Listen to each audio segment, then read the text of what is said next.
प्यारे बच्चों नमस्कार, जय माता दी। इस वीडियो के अंदर मैं आपको एनसीईआरटी कक्षा 10 विज्ञान का जो चैप्टर नंबर फर्स्ट है आपके रासायनिक अभिक्रिया एवं समीकरण, केमिकल रिएक्शन एंड इक्वेशन, जो आपके केमिस्ट्री का फर्स्ट चैप्टर है और इस चैप्टर के कंप्लीट हैंड रिटन कलरफुल और जो बेस्ट नोट्स हैं आपके वो इस वीडियो के अंदर आपको मिलने वाले हैं। तो वीडियो को आपको कंप्लीट देखना है। अगर आपने इन नोट्स को अच्छे से तैयार कर लिया तो चैप्टर नंबर फर्स्ट के अंदर आपको कुछ भी नहीं पढ़ना पड़ेगा और ना ही आपको बुक पढ़नी पड़ेगी। तो चैप्टर नंबर फर्स्ट है आपके रासायनिक अभिक्रिया और समीकरण, केमिकल रिएक्शन एंड इक्वेशन के शानदार और धमाकेदार जो नोट्स हैं वो इस वीडियो के अंदर आपको मिलने वाले हैं।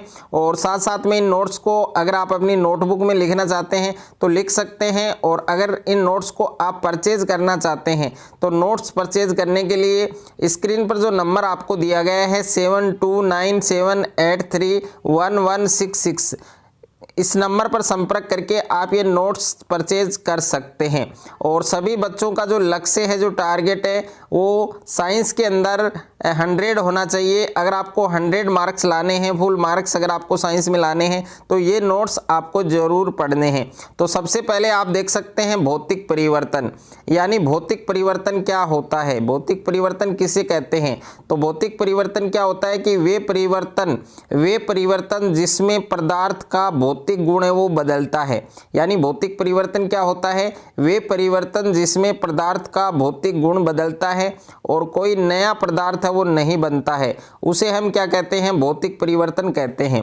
यानी भौतिक परिवर्तन क्या होता है, वे परिवर्तन जिसमें पदार्थ का भौतिक गुण बदलता है और कोई नया पदार्थ है वो नहीं बनता है, उसे हम क्या कहते हैं, भौतिक परिवर्तन कहते हैं।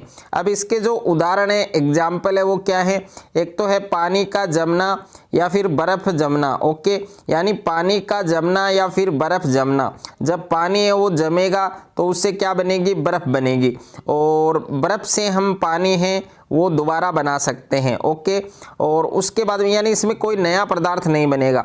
और पानी का उबलना, जैसे ही हम पानी को उबालते हैं तो क्या बनती है, भाप बनती है। ओके, और उसके बाद में है मोम का पिघलना, और मोम जब पिघलेगी तो उससे दोबारा हम मोम बना सकते हैं। और कागज़ का फटना, तो इनसे यानी कोई नया पदार्थ नहीं बन रहा है, तो ये सब क्या है, ये सब भौतिक परिवर्तन है। उसके बाद में सेकंड है आपके रासायनिक परिवर्तन। अब देखिए रासायनिक परिवर्तन क्या होता है। तो रासायनिक परिवर्तन किसे कहते हैं कि वह परिवर्तन जिसमें पदार्थ मूल रूप से नए पदार्थ में बदल जाता है और इसमें पदार्थ के संगठन में परिवर्तन हो जाता है, उसे हम क्या कहते हैं, रासायनिक परिवर्तन कहते हैं। यानी वह परिवर्तन जिसमें पदार्थ मूल रूप से नए पदार्थ में बदल जाता है, परिवर्तित हो जाता है, और इसमें पदार्थ के संगठन में परिवर्तन हो जाता है, बदलाव हो जाता है, उसे हम क्या कहते हैं, रासायनिक परिवर्तन कहते हैं। अब इसके एग्जाम्पल है, इसके उदाहरण है, क्या क्या है। एक तो लोहे में जंग लगना, यानी लोहे पर जंग लगना, तो इससे एक नया पदार्थ बनेगा। और दूसरा है कोयले का जलना, और भोजन का पाचन और दूध का फटना, ये वापस अपनी मूल अवस्था में नहीं आएंगे। ओके, इनसे नया पदार्थ बनेगा। तो ये सब क्या है, ये सब रासायनिक परिवर्तन है। और जिन स्टूडेंट ने अभी तक कमेंट बॉक्स में हारे का सहारा, बाबा खाटू श्याम हमारा या फिर जय माता दी नहीं लिखा है, तो सभी बच्चों को कमेंट बॉक्स में एक बार जय माता दी या फिर हारे का सहारा, बाबा खाटू श्याम हमारा, ये कमेंट बॉक्स में जरूर लिखना है। उसके बाद में देखिए क्वेश्चन नंबर फर्स्ट है आपके, जो आपके पाठ्य पुस्तक के अंदर के जो क्वेश्चंस हैं वो भी साथ साथ में इन नोट्स के अंदर मैंने इंक्लूड किए हैं। तो इसमें क्वेश्चन नंबर फर्स्ट क्या है आपके कि वायु में जलाने से पहले मैग्नीशियम रिबन है उसको साफ क्यों किया जाता है। तो वायु में जलाने से पहले जो मैग्नीशियम रिबन है उसको हम साफ क्यों करते हैं या फिर साफ क्यों किया जाता है। तो इसका आंसर क्या होगा कि मैग्नीशियम है वो वायु में उपस्थित ऑक्सीजन से संयोग करके या फिर जुड़कर मैग्नीशियम ऑक्साइड बना लेता है।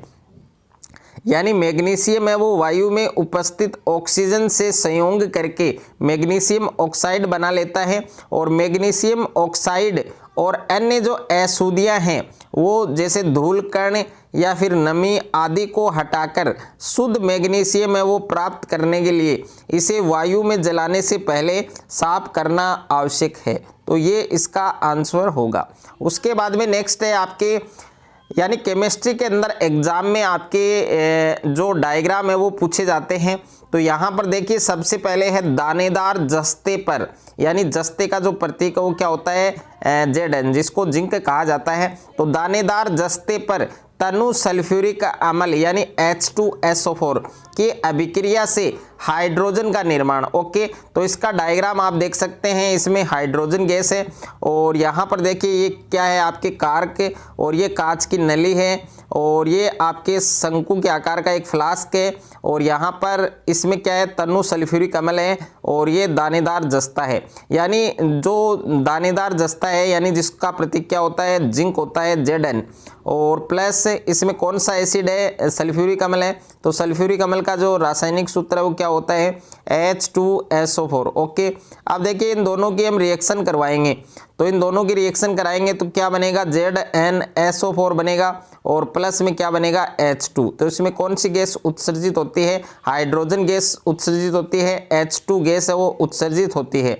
और उसके बाद में नेक्स्ट है आपके रासायनिक अभिक्रिया में होने वाले परिवर्तन, यानी जब रासायनिक अभिक्रिया होती है केमिकल रिएक्शन होती है तो उसमें कौन कौन से चेंजेस होते हैं, कौन कौन से परिवर्तन होते हैं। तो जब कोई रासायनिक अभिक्रिया होती है तो उसमें मुख्य रूप से 4 परिवर्तन होते हैं। अब 4 परिवर्तन कौन कौन से होते हैं, इसमें पहला परिवर्तन क्या होता है, पहला बदलाव क्या आता है कि जो अवस्था है उसमें परिवर्तन हो जाता है, यानी पदार्थ की जो अवस्था है ठोस है द्रव है गैस है उसमें क्या हो जाता है चेंजेस हो जाता है, परिवर्तन हो जाता है। उसके बाद में रंग में परिवर्तन हो जाता है, यानी रंग बदल जाता है। और तीसरा है आपके गैस का उत्सर्जन होता है, और 4 नंबर है तापमान है जो टेम्परेचर है उसमें बदलाव आ जाता है। तो ये 4 परिवर्तन होते हैं। उसके बाद में देखिए सबसे पहले है रासायनिक अभिक्रिया, यानी रासायनिक अभिक्रिया क्या होती है, रासायनिक अभिक्रिया किसे कहते हैं। तो रासायनिक अभिक्रिया की परिभाषा क्या है कि रासायनिक अभिक्रिया वे पदार्थ हैं, रासायनिक अभिक्रिया वे पदार्थ हैं जिनमें 2 या 2 से अधिक पदार्थ मिलकर नए गुणधर्म वाले नए पदार्थ का निर्माण करते हैं, या नए पदार्थ का निर्माण होता है या नया पदार्थ बनता है, उसे रासायनिक अभिक्रिया कहते हैं। यानी रासायनिक अभिक्रिया वे पदार्थ हैं जिनमें 2 या 2 से अधिक पदार्थ मिलकर नए गुणधर्म वाले नए पदार्थ का निर्माण करते हैं या नए पदार्थ का निर्माण होता है, उसे हम क्या कहते हैं रासायनिक अभिक्रिया कहते हैं। जैसे उदाहरण है वो आप देख सकते हैं H2+O2, यानी हाइड्रोजन ये और जो ऑक्सीजन है ये दोनों क्या है गैस हैं। ओके, तो हाइड्रोजन और ऑक्सीजन गैस है ये संयोग करके मिलकर जुड़कर किसका निर्माण करते हैं, जल का निर्माण करते हैं, H2O का निर्माण करते हैं। और H2O क्या है यहाँ पर लिक्विड है यानी द्रव है। उसके बाद में मैग्नीशियम ये ठोस है, प्लस इसकी जो रिएक्शन है वो किसके साथ करनी है ऑक्सीजन के साथ, तो क्या बनेगा मैग्नीशियम ऑक्साइड बनेगा जो एक प्रकार का क्या है ठोस है। उसके बाद में रासायनिक अभिक्रिया के अन्य उदाहरण। अब रासायनिक अभिक्रिया उसके अन्य उदाहरण कौन कौन से हैं, जैसे भोजन पकाना, और दूसरा है अंगूर है उसका किण्वन, और तीसरा है श्वसन क्रिया, और 4 नंबर है शरीर द्वारा भोजन को पचाना। तो ये रासायनिक अभिक्रिया के कुछ अन्य उदाहरण हैं। उसके बाद में देखिए अभिकारक, और अभिकारक का दूसरा नाम क्या है क्रियाकारक, इसको इंग्लिश में रिएक्टेंट कहते हैं, इसको R से दर्शाते हैं। तो अभिकारक या क्रियाकारक क्या होता है, इसकी क्या परिभाषा होती है, तो रासायनिक अभिक्रिया है उसमें भाग लेने वाले जो पदार्थ हैं, रासायनिक अभिक्रिया में भाग लेने वाले पदार्थों को क्या कहते हैं अभिकारक या फिर क्रियाकारक कहते हैं। और इसे किससे दर्शाते हैं R से दर्शाते हैं। यहाँ पर एक रिएक्शन है Mg+O2 तीर का निशान MgO।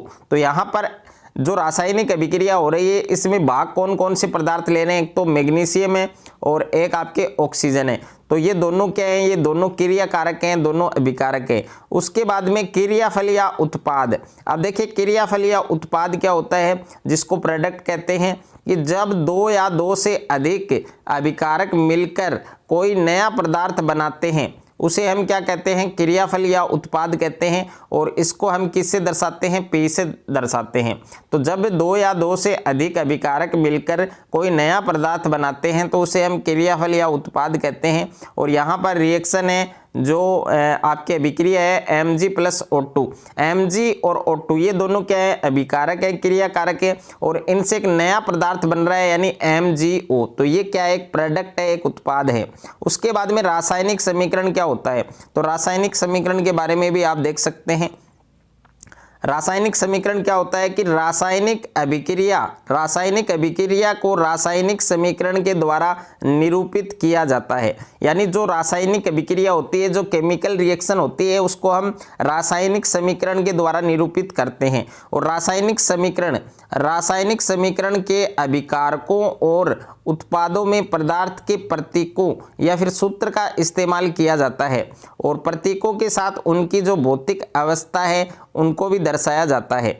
तो यहाँ पर उदाहरण देख सकते हैं कि मैग्नीशियम रिबन का वायु यानी ऑक्सीजन में दहन कर यानी जलाकर मैग्नीशियम ऑक्साइड का बनना, तो ये इसका एग्जाम्पल है। Mg+O2 तीर का निशान MgO यानी मैग्नीशियम ऑक्साइड। उसके बाद में है संतुलित रासायनिक समीकरण, यानी जो संतुलित रासायनिक समीकरण है वो क्या होता है, तो संतुलित रासायनिक समीकरण क्या है कि रासायनिक अभिक्रिया में अभिकारकों और उत्पादों में तत्वों के जो परमाणु हैं उनकी संख्या यदि समान हो तो उसे संतुलित रासायनिक समीकरण कहते हैं।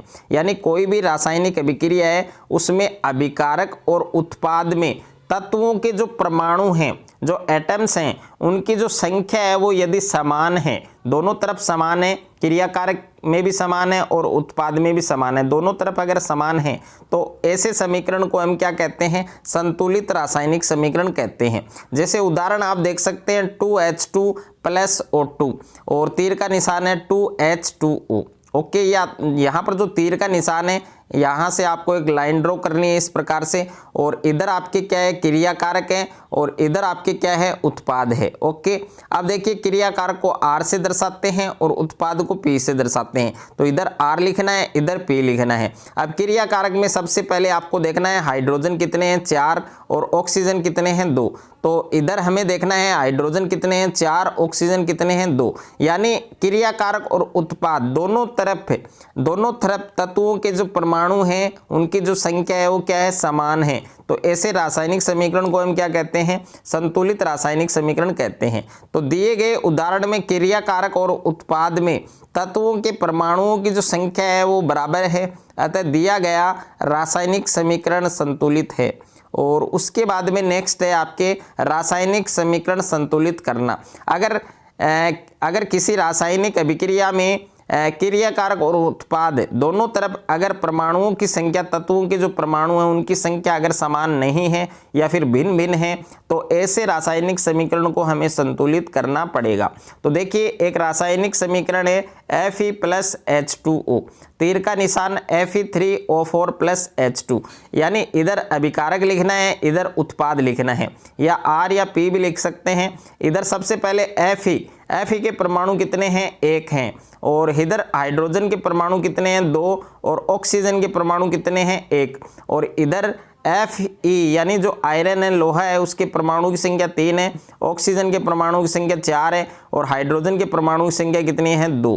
तो कमी किधर है, कमी आपके अभिकारक की तरफ है। यानी सबसे पहले आप देख सकते हैं जो आयरन है Fe है वो इधर उत्पाद में 3 है और क्रियाकारक में 1 है। तो Fe से पहले अगर हम 3 लगा देंगे तो इधर भी 3 Fe हो जाएंगे और इधर 3 Fe। ओके, बराबर हैं।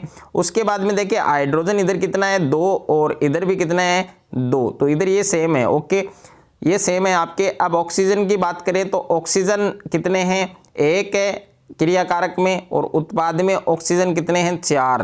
तो इधर हम कितना करेंगे, 4 लगा देंगे। ओके, यानी इधर 4 ऑक्सीजन हो गए और इधर भी 4 ऑक्सीजन है आपके। अब हाइड्रोजन की संख्या इधर बढ़ गई, यानी कितनी हो गई, 8 हो गई। हाइड्रोजन की संख्या कितनी हो गई, 8। तो इधर हमें देखना है, इधर 4 है, इधर 2 है, तो यहाँ पर H2 से पहले कितने लगा देंगे, 4 लगा देंगे। तो इस प्रकार जो नया समीकरण बनेगा वो बनेगा 3Fe+4H2O, तीर का निशान Fe3O4+4H2। उसके बाद में नेक्स्ट है आपके रासायनिक समीकरण। ये देखिए मोस्ट इंपॉर्टेंट है और इसको मैंने हाईलाइट किया है कि रासायनिक समीकरणों को संतुलित करने की जो विधि है उसको हीट एंड ट्रॉयल विधि कहते हैं। तो रासायनिक समीकरण उनको संतुलित करने वाली विधि का नाम क्या है, heat and trial Vidhi. Okay, जो इम्पोर्टेंट फैक्ट है या जो इम्पोर्टेंट क्वेश्चंस हैं जो एग्जाम में जिसके 100% चांसेस हैं उनको हमने हाईलाइट किया है। उसके बाद में रासायनिक अभिक्रियाओं के प्रकार, यानी रासायनिक अभिक्रियाएं हैं वो कितने प्रकार की होती हैं? 9 प्रकार की होती हैं। रासायनिक अभिक्रियाएं कितने प्रकार की होती हैं? 9 प्रकार की। इसमें पहला प्रकार क्या है? संयोजन अभिक्रिया, जिसको योगात्मक अभिक्रिया भी कहा जाता है। दूसरी वियोजन अभिक्रिया, जिसको अपघटन अभिक्रिया भी कहा जाता है। तीसरी आपके ऊष्माक्षेपी अभिक्रिया, और 4 नंबर है ऊष्माशोषी अभिक्रिया, 5 नंबर है विस्थापन अभिक्रिया, और 6 नंबर है द्विविस्थापन अभिक्रिया, और 7 नंबर है उपचयन या फिर इसे ऑक्सीकरण अभिक्रिया भी कहा जाता है। 8 नंबर है अपचयन अभिक्रिया। 9 नंबर है आपकी रेडॉक्स अभिक्रिया, जिसको हम उपचयन, अपचयन या फिर अपोपचय अभिक्रिया भी कहा जाता है। और यहाँ पर सबसे इम्पोर्टेंट फैक्ट है, सबसे इम्पोर्टेंट क्वेश्चंस हैं और इसके एग्जाम में आने के 100% चांसेस है कि दानेदार जिंक है उस पर तनु HCl या H2SO4 डालने पर कौन सी गैस उत्सर्जित होती है? Hydrogen gas. ओके, और जय माता दी। जिन स्टूडेंट ने अभी तक कमेंट बॉक्स में जय माता दी नहीं लिखा है तो जय माता दी जरूर लिखना है। ओके, उसके बाद में देखिए नेक्स्ट है आपके, सबसे पहले आपके रासायनिक अभिक्रियाओं के जो प्रकार हैं उसमें फर्स्ट जो रिएक्शन है वो क्या है? फर्स्ट जो अभिक्रिया है वो क्या है? संयोजन अभिक्रिया, और इसको हम योगात्मक अभिक्रिया भी कहते हैं। तो संयोजन अभिक्रिया की परिभाषा क्या है कि जब किसी अभिक्रिया में 2 या 2 से अधिक अभिकारक या क्रियाकारक मिलकर एकल उत्पाद का निर्माण करते हैं तो ऐसी अभिक्रिया को संयोजन अभिक्रिया कहते हैं, और इसे हम योगात्मक अभिक्रिया भी कहते हैं। यानी जब किसी अभिक्रिया में 2 या 2 से अधिक अभिकारक मिलकर एकल उत्पाद का निर्माण करते हैं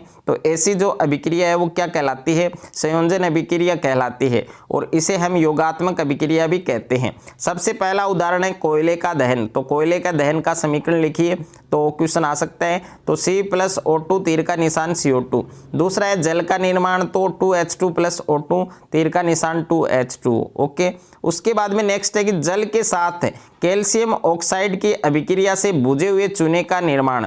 तो इसका डायग्राम आप देख सकते हैं, ये एक बिक्कर है और इसको हमने हाथ से पकड़ा हुआ है और इस बिक्कर के अंदर क्या है? जल है। ओके, और यहाँ पर इसमें क्या है? कैल्शियम ऑक्साइड है, यानी जल के अंदर कैल्शियम ऑक्साइड मिला हुआ है। तो इसकी जो रिएक्शन है वो क्या होगी? इसकी अभिक्रिया क्या होगी कि CaO, ये कैल्शियम ऑक्साइड है, इसको बिना बुझा हुआ चूना भी कहा जाता है, और इसके अंदर हमने क्या मिलाया है? जल मिलाया है। ओके, अब जैसे इन दोनों को मिलाएंगे तो क्या बनेगा? बुझा हुआ चूना बनेगा। बुझे हुए चूने का फार्मूला क्या है? Ca(OH)। इसको कैल्शियम हाइड्रोक्साइड भी कहते हैं और या फिर बुझा हुआ चूना भी कहते हैं, और प्लस में क्या है? उष्मा। ओके, अब जो मोस्ट इंपॉर्टेंट फैक्ट है आपके संगमरमर। ओके, जिसको मार्बल कहा जाता है, यानी संगमरमर, जिसको अंग्रेजी के अंदर क्या कहा जाता है? मार्बल। इसका रासायनिक सूत्र क्या है? CaCO3। इसको हम कैल्शियम कार्बोनेट भी कहते हैं। सभी बच्चों को अच्छे से याद करना है। उसके बाद में सेकंड जो रिएक्शन है, दूसरी जो अभिक्रिया है वो है वियोजन अभिक्रिया, और इसको हम अपघटन अभिक्रिया भी कहते हैं। ये जो रिएक्शन है, ये जो अभिक्रिया है संयोजन अभिक्रिया के विपरीत है। ओके, संयोजन अभिक्रिया में क्या हो रहा था? उसमें 2 या 2 से अधिक अभिकारक मिलकर एकल उत्पाद का निर्माण कर रहे थे। इसमें क्या होगा? एकल क्रियाकारक टूटेगा और टूटकर क्या बनाएगा? 2 या 2 से अधिक उत्पाद बनाएगा। तो ऐसी अभिक्रिया जिसमें एक अभिकारक टूटकर 2 या 2 से अधिक उत्पाद बनाता है उसे हम क्या कहते हैं? वियोजन या अपघटन अभिक्रिया कहते हैं। यानी ऐसी अभिक्रिया जिसमें एक अभिकारक या फिर एक क्रियाकारक टूटकर 2 या 2 से अधिक उत्पाद बनाता है उसे हम वियोजन या अपघटन अभिक्रिया कहते हैं। इसका जो एग्जाम्पल है, उदाहरण, वो क्या है? फेरस सल्फेट की वियोजन अभिक्रिया। तो फेरस सल्फेट का फार्मूला है FeSO4। ये टूटकर क्या बना रहा है? Fe2O3 बना रहा है, प्लस SO2 बना रहा है, प्लस SO3 बना रहा है। ओके, और दूसरा उदाहरण है कैल्शियम कार्बोनेट की वियोजन अभिक्रिया। तो इसमें कैल्शियम कार्बोनेट टूटकर क्या बना रहा है? एक तो CaO यानी बिना बुझा हुआ चूना, प्लस कार्बन डाइऑक्साइड गैस। तो ये आपको अच्छे से याद रखना है। उसके बाद में है लेड नाइट्रेट यानी PbNO3 का होल ट्वाइस का तापन, यानी लेड नाइट्रेट का तापन तथा नाइट्रोजन डाइऑक्साइड का उत्सर्जन। तो इसका डायग्राम आप देख सकते हैं, और ये एक बर्नर है और इसमें आयताकार जो स्लेट है इसके ऊपर क्या रखा हुआ है, बर्नर रखा हुआ है। ओके, और यहाँ पर आप देख सकते हैं लेड नाइट्रेट, और ये आपके क्वथन नली है, और परख नली पकड़ने वाला चिमटा। तो इसकी जो रिएक्शन है वो क्या होगी, 2Pb ब्रैकेट NO3 का होल ट्वाइस, और इसको हम क्या दे रहे हैं, ताप दे रहे हैं, टेम्परेचर दे रहे हैं 2PbO plus 4NO2 plus O2। तो ये रिएक्शन भी आपको अच्छे से याद रखनी है। उसके बाद में थर्ड रिएक्शन है आपके ऊष्माक्षेपी अभिक्रिया। तो ऊष्माक्षेपी अभिक्रिया किसे कहते हैं, वे अभिक्रियाएं जिसमें ऊष्मा है वो ऊर्जा के रूप में उत्सर्जित होती है, उसे हम क्या कहते हैं, ऊष्माक्षेपी अभिक्रिया कहते हैं। यानी वे अभिक्रियाएं जिनमें ऊष्मा ऊर्जा के रूप में उत्सर्जित होती हैं उसे ऊष्माक्षेपी अभिक्रिया कहते हैं। इसका एग्जाम्पल, इसका उदाहरण क्या होगा, मेथेन का दहन। तो मेथेन के दहन का रासायनिक जो समीकरण है वो होगा आपकी CH4 प्लस 2O2, तीर का निशान CO2 प्लस 2H2O, प्लस में क्या है, ऊर्जा है, एनर्जी है। उसके बाद में दूसरा उदाहरण है आपके ऊष्माक्षेपी अभिक्रिया का कि श्वसन है वो भी क्या है, एक ऊष्माक्षेपी अभिक्रिया है। तो श्वसन एक ऊष्माक्षेपी अभिक्रिया है, समझाइए। तो इस प्रकार से पूछा जा सकता है आपसे। तो श्वसन की जो प्रक्रिया है, श्वसन क्या होता है, सांस लेने की जो प्रोसेस होती है, जो क्रिया होती है, उसको हम क्या कहते हैं, श्वसन कहते हैं। तो श्वसन की प्रक्रिया में ऊर्जा निर्मुक्त होती है, और श्वसन के दौरान हमारे शरीर की कोशिकाओं में ग्लूकोज वायु की ऑक्सीजन से संयुक्त होकर CO2 तथा H2O बनाने के साथ साथ ऊर्जा को क्या करता है, उत्सर्जित करता है। जैसे C6H12O6, ये फार्मूला किसका है, ग्लूकोज का है, प्लस 6O2, तीर का निशान 6CO2 प्लस 6H2O प्लस ऊर्जा। ये आपको अच्छे से याद रखना है। उसके बाद में तीसरा उदाहरण है आपके ऊष्माक्षेपी अभिक्रिया का कि शाक सब्जियों वनस्पति द्रव्य का विघटित होकर कंपोस्ट बनना भी क्या है, एक ऊष्माक्षेपी अभिक्रिया है, जो आपको अच्छे से याद रखना है। उसके बाद में मोस्ट इंपॉर्टेंट है आपके, जो काफ़ी बार आपके एग्जाम में पूछा जा चुका है कि ऐसी अभिक्रिया जिसका उपयोग श्याम श्वेत फोटोग्राफी में किया जाता है। तो ऐसी अभिक्रिया है 2AgBr, और उसके बाद में तीर का निशान, और इसके ऊपर है सूर्य का प्रकाश 2Ag प्लस Br2। ओके, अब यहाँ पर AgBr का मतलब क्या है, सिल्वर ब्रोमाइड। तो आपसे ये भी पूछा जा सकता है कि ऐसे यौगिक का नाम बताइए जिसका उपयोग श्याम श्वेत फोटोग्राफी में किया जाता है। तो ऐसे यौगिक या ऐसे पदार्थ का नाम क्या है, सिल्वर ब्रोमाइड, जिसका फार्मूला है AgBr। ओके, और जो अगर आपसे रिएक्शन पूछे तो ये पूरी रिएक्शन आपको लिखकर आनी है। उसके बाद में नेक्स्ट है आपके 4 नंबर पर दे रखा है कि ऊष्माशोषी अभिक्रिया। तो ऊष्माशोषी अभिक्रिया क्या होती है आपके, कि ऐसी अभिक्रिया जिसमें ऊष्मा का क्या हो, अवशोषण हो, उसे हम क्या कहते हैं, ऊष्माशोषी अभिक्रिया कहते हैं। ऐसी अभिक्रिया जिसमें ऊष्मा का अवशोषण हो या ऊष्मा अवशोषित होती हो, उसे हम ऊष्माशोषी अभिक्रिया कहते हैं। उदाहरण है आपके N2 प्लस O2 और प्लस ऊष्मा, तीर का निशान 2NO। और दूसरा उदाहरण है H2 प्लस I2, तीर का निशान 2HI माइनस ऊष्मा। उसके बाद में नेक्स्ट है आपके जल का विद्युत अपघटन। आप देखिए जल के विद्युत अपघटन का ये डायग्राम है, ये डायग्राम आप देख सकते हैं। इसमें क्या दे रखा है आपके, यहाँ पर 2 फ्लास्क हैं, 2 प्रकनली हैं, एक प्रकनली में ऑक्सीजन है, दूसरी में क्या है, हाइड्रोजन। इधर आप देख सकते हैं इस वाली प्रकनली में ऑक्सीजन और इस वाली प्रकनली में क्या है, हाइड्रोजन। और प्लास्टिक का एक मग है, और इसमें इस वाली प्रकनली में जल है, और इसमें क्या है, ग्रेफाइट रोड। ओके, और ये रबड़ का एक डाट लगा हुआ है, इस प्रकनली में भी लगा हुआ है और इस प्रकनली में भी लगा हुआ है। और इधर एनोड है, इधर क्या है, कैथोड। और इसको 6 वोल्ट की बैटरी से क्या किया गया है, संयोजित किया गया है, और यहाँ पर एक स्विच लगा हुआ है। तो ये डायग्राम आपको अच्छे से बनाना आना चाहिए। उसके बाद में मोस्ट इम्पोर्टेंट है आपके, और भोजन के पाचन में कौन सी अभिक्रिया होती है, वियोजन अभिक्रिया होती है। यानी भोजन का जो पाचन होता है, भोजन जब हम पचाते हैं तो उसमें एक प्रकार की रिएक्शन होती है, उस रिएक्शन का नाम क्या है, वियोजन या फिर अपघटन अभिक्रिया। ओके, ये आपको अच्छे से याद करना है। उसके बाद में यहाँ पर मैंने सेकंड क्वेश्चन लिया है, जो आपके बुक का क्वेश्चन है, बुक के जो चैप्टर नंबर 1 है उसमें अंदर का जो क्वेश्चन है, बुक के अंदर का क्वेश्चन है कि किसी पदार्थ अक्ष के विलयन का उपयोग सफेदी करने के लिए होता है। तो इसमें पहला क्वेश्चन आपसे पूछा है कि पदार्थ अक्ष का नाम और इसका सूत्र लिखिए। तो पदार्थ अक्ष का नाम और इसका फार्मूला क्या होगा? तो पदार्थ अक्ष का नाम क्या है? कैल्शियम ऑक्साइड है, यानी बिना भुजा हुआ चूना है, और जिसका फार्मूला है CaO, यानी बिना भुजा चूना जिसका फार्मूला है CaO, जिसको कैल्शियम ऑक्साइड भी कहते हैं। इसका उपयोग किस में करते हैं? सफेदी करने में करते हैं। और पदार्थ अक्ष की जल के साथ अभिक्रिया लिखिए। तो यहाँ पर अक्ष वाला पदार्थ कौन सा है? CaO। इसकी हमें किसके साथ रिएक्शन करनी है? जल के साथ।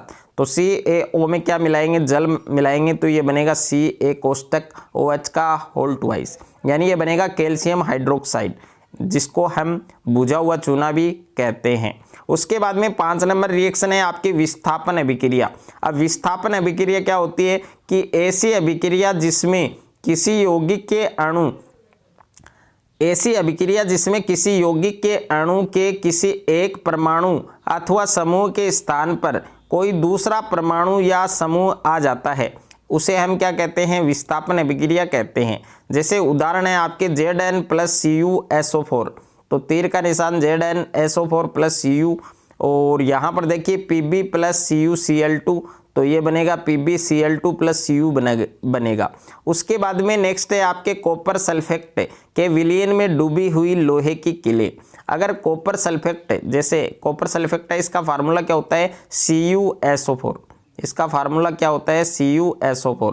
इसमें हमें लोहे की कील मिलानी है। ओके, लोहे की कील डुबोनी है, तो इससे क्या बनेगा? ये इसका फार्मूला है। ये एक स्टैंड लगा हुआ है, और ये एक प्रखनली है, और इस प्रखनली में एक क्या है? धागा है, और यहाँ पर क्या है? कॉपर सल्फेट है। कॉपर सल्फेट का जो विलयन है और लोहे की कील है। ओके, तो इसकी रिएक्शन क्या होगी जब इन दोनों को हम आपस में मिलाएंगे? तो ये कॉपर सल्फेट है प्लस ये आयरन है, लोहा है, इन दोनों को मिलाएंगे तो ये बनेगा आयरन सल्फेट बनेगा प्लस में कॉपर। और उसके बाद में नेक्स्ट है आपके द्विविस्थापन अभिक्रिया। तो 6 नंबर वाली जो रिएक्शन है वो क्या है? द्विविस्थापन अभिक्रिया है। द्विविस्थापन अभिक्रिया क्या होती है? ऐसी अभिक्रिया जिसमें क्रिया कारकों के बीच आयनों का आदान प्रदान हो, उसे हम क्या कहते हैं? द्विविस्थापन अभिक्रिया कहते हैं। यानी ऐसी अभिक्रिया जिसमें क्रिया कारकों के बीच आयनों का आदान प्रदान हो, उसे हम द्विविस्थापन अभिक्रिया कहते हैं। इसके एग्जाम्पल क्या है? Na2SO4 + BaCl2, तीर का निशान BaSO4 + 2NaCl। और दूसरा उदाहरण है 2KBr + BaI2, और तीर का निशान 2Ki + BaBr2। उसके बाद में नेक्स्ट है आपके 7 नंबर पर उपचयन या ऑक्सीकरण अभिक्रिया। उपचयन अभिक्रिया का दूसरा नाम है ऑक्सीकरण अभिक्रिया। इसकी परिभाषा क्या होती है कि वे अभिक्रियाएं जिनमें ऑक्सीजन का तो क्या हो? संयोग हो, ऑक्सीजन की क्या हो? वृद्धि हो, और हाइड्रोजन का क्या हो? त्याग हो, या हाइड्रोजन की कमी हो, उसे हम क्या कहते हैं? उपचयन अभिक्रिया कहते हैं। जैसे उदाहरण आप देख सकते हैं 2Cu + O2, तो इधर ऑक्सीजन की क्या हो रही है? वृद्धि हो रही है, और 2Mg + O2, तो इसमें भी क्या हो रहा है? ऑक्सीजन की वृद्धि हो रही है, और हाइड्रोजन का क्या हो रहा है? त्याग हो रहा है। तो ऐसी अभिक्रिया को हम क्या कहेंगे? उपचयन या ऑक्सीकरण अभिक्रिया कहेंगे। 8 नंबर है आपके अपचयन अभिक्रिया। तो अपचयन अभिक्रिया क्या होती है? वे अभिक्रियाएं जिनमें हाइड्रोजन की क्या हो? वृद्धि हो, यानी अपचयन अभिक्रिया है वो उपचयन अभिक्रिया के विपरीत है। ओके, उपचयन अभिक्रिया में क्या हुआ था? उसमें ऑक्सीजन की वृद्धि हुई थी, इसमें हाइड्रोजन की वृद्धि होगी, और उपचयन अभिक्रिया में हाइड्रोजन की कमी हुई थी, इसमें ऑक्सीजन की कमी होगी।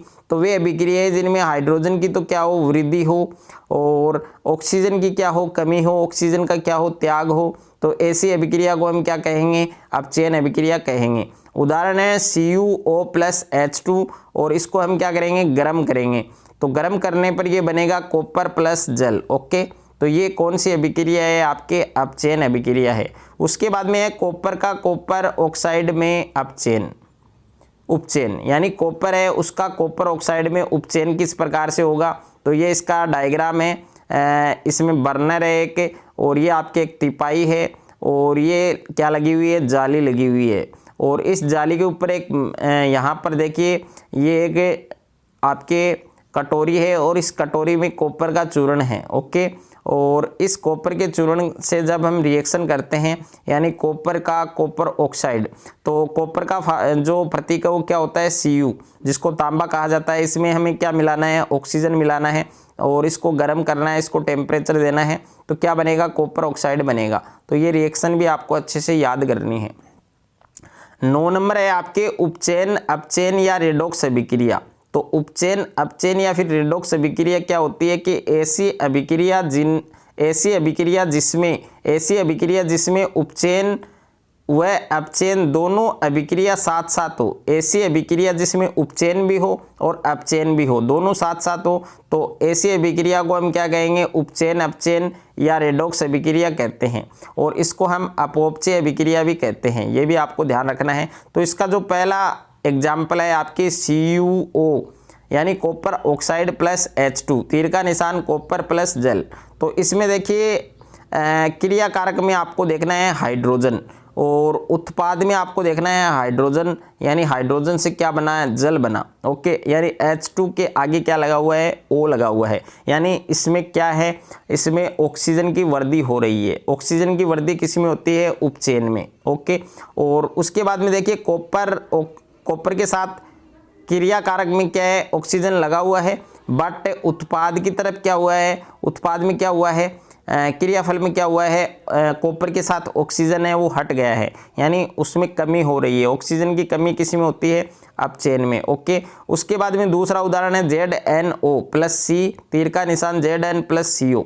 तो C से देखिए आप कार्बन से, यहाँ पर कार्बन के साथ ऑक्सीजन की वृद्धि हो रही है, तो ये आपके उपचयन होगा। और इधर देख ऑक्सीजन हट चुका है जिंक के साथ, तो इसमें क्या होगा, अपचयन होगा। उसके बाद में नेक्स्ट है आपके क्वेश्चन नंबर 3 है, बुक का क्वेश्चन है, बुक के अंदर का क्वेश्चन है आपके ये, और पाठ्यगत क्वेश्चन है, निम्न अभिक्रियाओं में उपचयित और अपचयित पदार्थों की पहचान कीजिए। तो 2 अभिक्रिया है, फर्स्ट है इसमें 4Na प्लस O2, तीर का निशान 2Na2O, और सेकेंड है CuO प्लस H2 और तीर का निशान Cu प्लस H2O।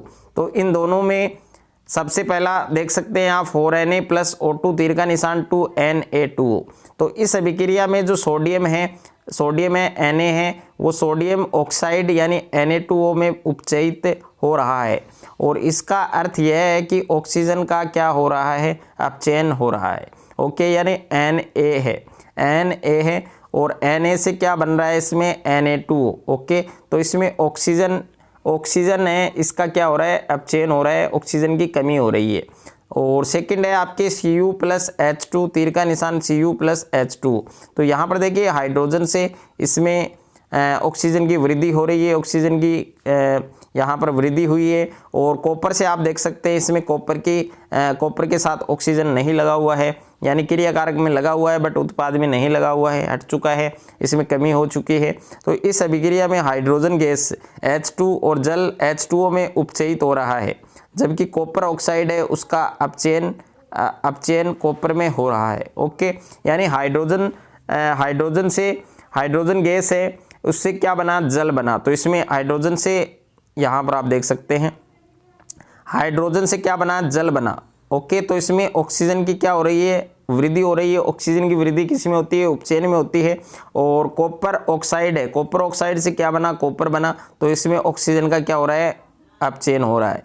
तो ये आपको ध्यान रखना है। उसके बाद में है दैनिक जीवन में उपचयन अभिक्रियाओं के प्रभाव। तो दैनिक जीवन में, डेली लाइफ में उपचयन अभिक्रियाएं हैं, उनके प्रभाव हमें देखने को मिलते हैं। तो इसमें पहला प्रभाव क्या है, संक्षारण है। ओके, संक्षारण क्या होता है कि जब कोई धातु अपने आसपास अम्ल, आर्द्रता आदि के संपर्क में आती है तो ये संक्षारित हो जाती है। इस प्रक्रिया को हम क्या कहते हैं, संक्षारण कहते हैं। कि जब कोई धातु अपने आसपास अम्ल, आर्द्रता आदि के संपर्क में आती है तो ये संक्षारित हो जाती है। इस प्रक्रिया को हम क्या कहते हैं, संक्षारण कहते हैं। इसके उदाहरण क्या है, इसके एग्जाम्पल क्या है कि चांदी के ऊपर काली परत चढ़ना, और दूसरा उदाहरण है तांबे के ऊपर हरित परत चढ़ना, और तीसरा है लोहे पर जंग लगना। तो ये तीनों उदाहरण हैं, तीनों एग्जाम्पल हैं, किसके हैं, संक्षारण के हैं। जो आपको अच्छे से याद रखने हैं। उसके बाद में सेकंड है आपकी विकृत गंधिता। अब देखिए विकृत गंधिता क्या होता है कि तेल व वसा के उपचयित हो जाने पर ये विकृत गंधी हो जाते हैं और इनकी गंध और स्वाद में परिवर्तन हो जाता है, बदलाव हो जाता है। इनमें प्रतिऑक्सीकारक मिलाकर अथवा भोज्य पदार्थों में निर्वातित पात्रों में रखकर अथवा इनमें नाइट्रोजन प्रवाहित करके इस प्रक्रिया को रोका जा सकता है। और इसका उदाहरण क्या है कि आलू की जो चिप्स हैं जो बच्चे खाते हैं, आलू की चिप्स की थैलियों में नाइट्रोजन गैस है वो प्रवाहित करके इन्हें उपचयित होने से बचाया जा सकता है। यानी आलू की चिप्स की जो थैलियाँ होती हैं उनमें कौन सी गैस भर देते हैं जिससे वो खराब नहीं हो, तो उसमें कौन सी गैस भर देते हैं? नाइट्रोजन। ये आपको ध्यान रखना है। अब यहाँ पर सबसे मोस्ट इम्पोर्टेंट यहाँ पर एक फैक्ट है जिसको हमने हाईलाइट किया है कि तेलीय तथा वसायुक्त खाद्य सामग्रियों में उपचयन रोकने वाले पदार्थ प्रतिऑक्सीकारक मिलाए जाते हैं। ओके, और सभी बच्चों को एक बार जय माता दी जरूर लिखना है। और इसी के साथ जो साइंस के अंदर जो फर्स्ट चैप्टर था हमारा रासायनिक अभिक्रिया और समीकरण, केमिकल रिएक्शन एंड इक्वेशन, उसका द एंड हो चुका है। पूरा चैप्टर समाप्त हो चुका है। पूरे चैप्टर के नोट्स हैं वो मैंने दिए हैं आपको इस वीडियो के अंदर। अगर आपको ये नोट्स अच्छे लगे, अगर आपको ये वीडियो अच्छा लगे तो वीडियो को आप ज़्यादा से ज़्यादा शेयर करें, ज़्यादा से ज़्यादा वीडियो को लाइक करें। और चैनल पर आप नए हैं तो चैनल को आप सब्सक्राइब कर लीजिए और साथ में नोटिफिकेशन बेल को प्रेस कर लीजिए। और अगर आपको कोई भी डाउट है तो आप कमेंट करके हमें बता सकते हैं।